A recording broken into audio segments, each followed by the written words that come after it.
This slide shows common types of assessments: formative, diagnostic, and summative, and the various times within instruction we use these types. What is formative assessment?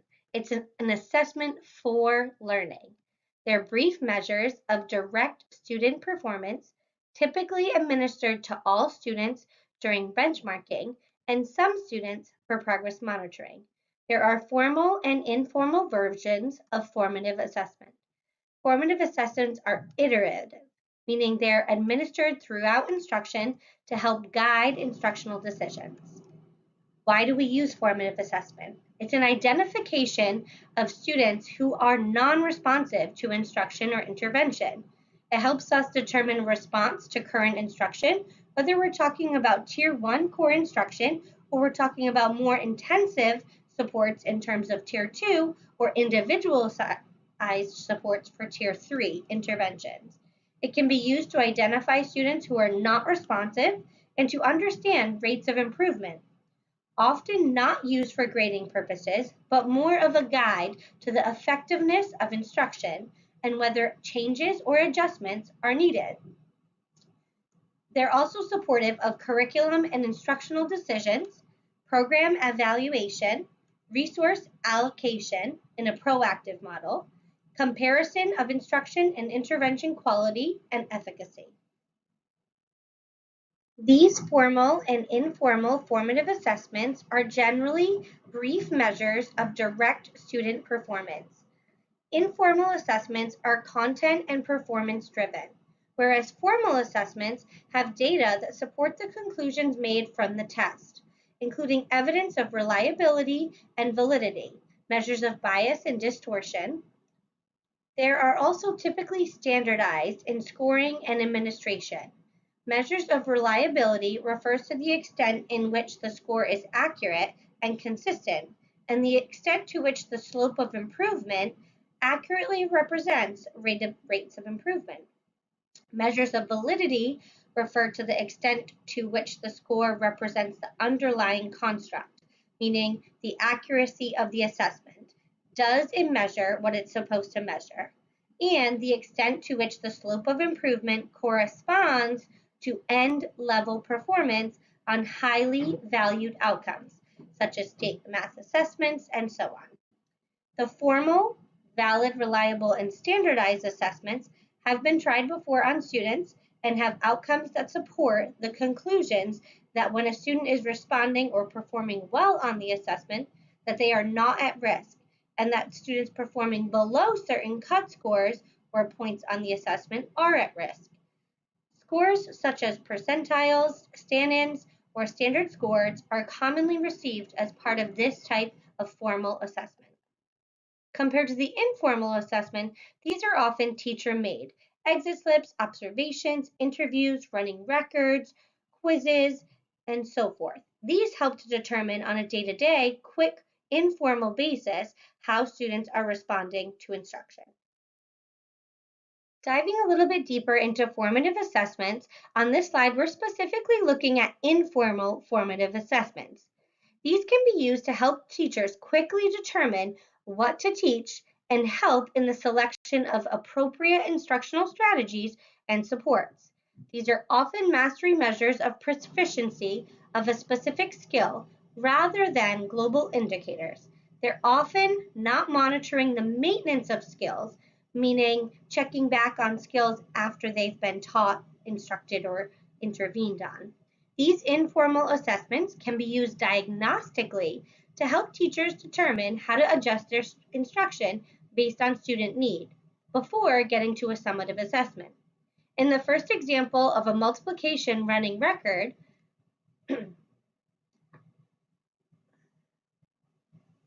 the teacher can really dig into what the student knows and what the student may not know.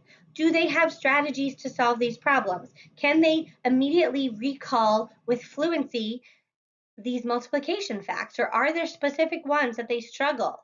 Are they continuously counting on their fingers and counting up, or do they have other strategies that they use?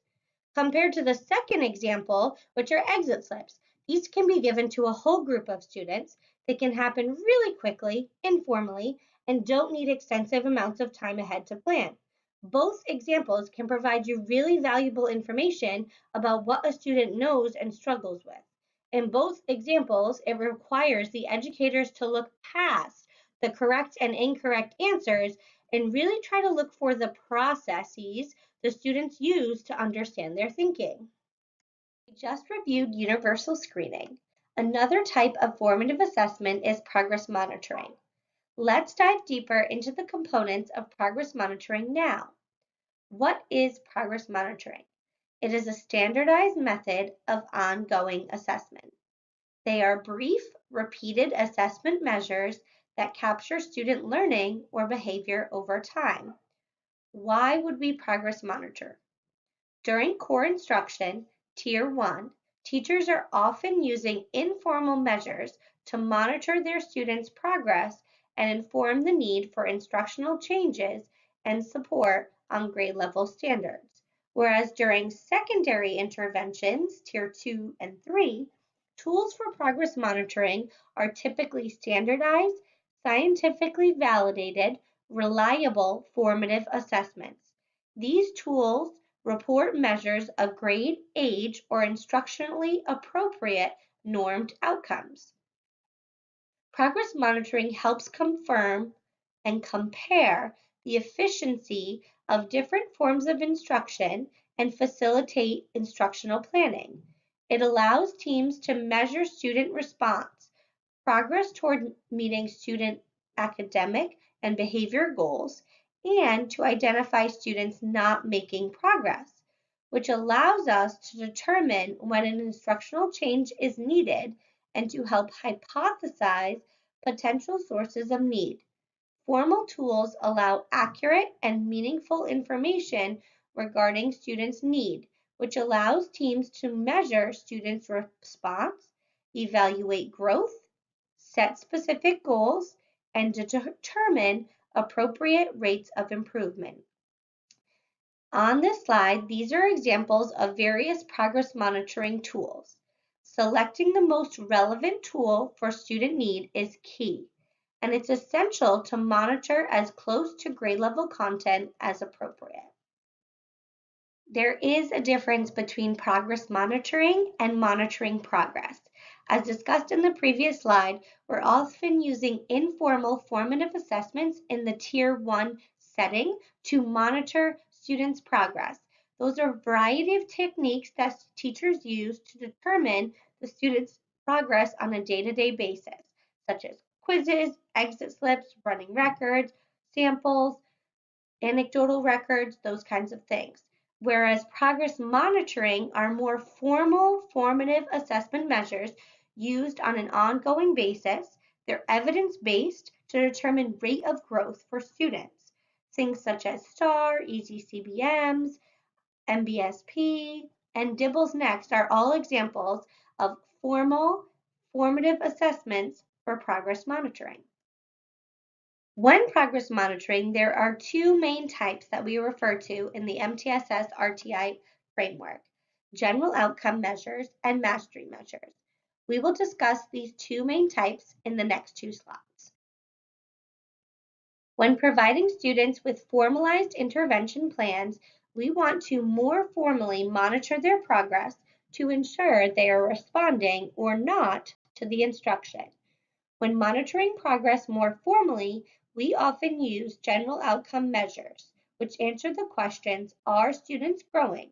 Are they making progress on global indicators of competencies or curriculum sampling, rather than just on one specific skill? These short, quick assessments are repeatedly administered, and the data collected allows measurement of growth over time because students are being assessed using assessments with comparable items. The assessments are probes of equal difficulty throughout the year, so it provides an opportunity to monitor students' maintenance of skills to ensure they do not have regression.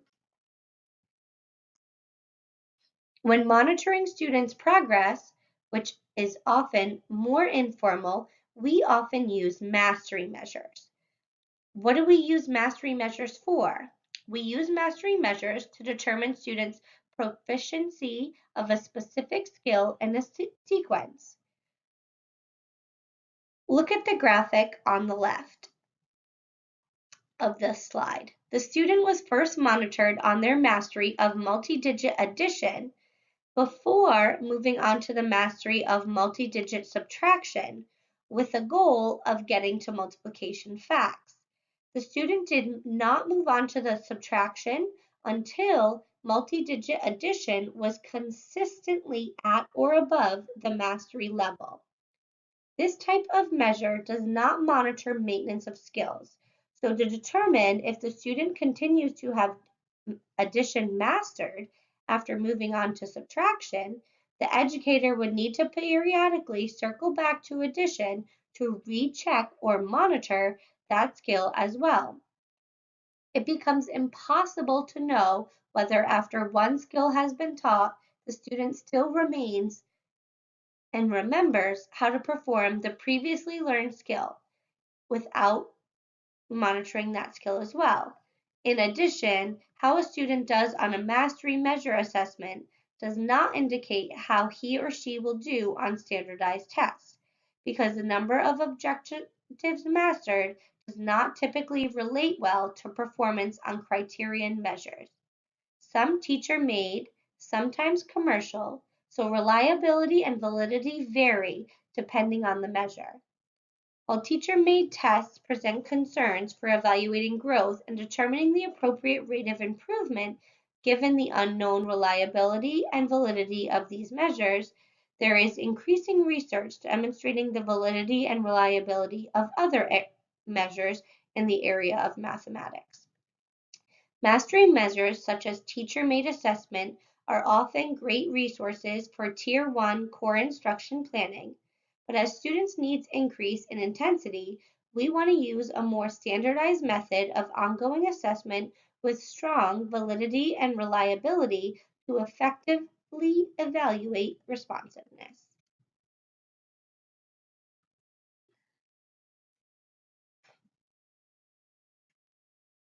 For more information regarding general outcome measures and mastery measures, see the resource folder for tutorials. You may also visit intensiveintervention.org. This is the National Center on Intensive Intervention websites, and they have a tools chart that has academic progress monitoring ratings, both general outcome and mastery measures.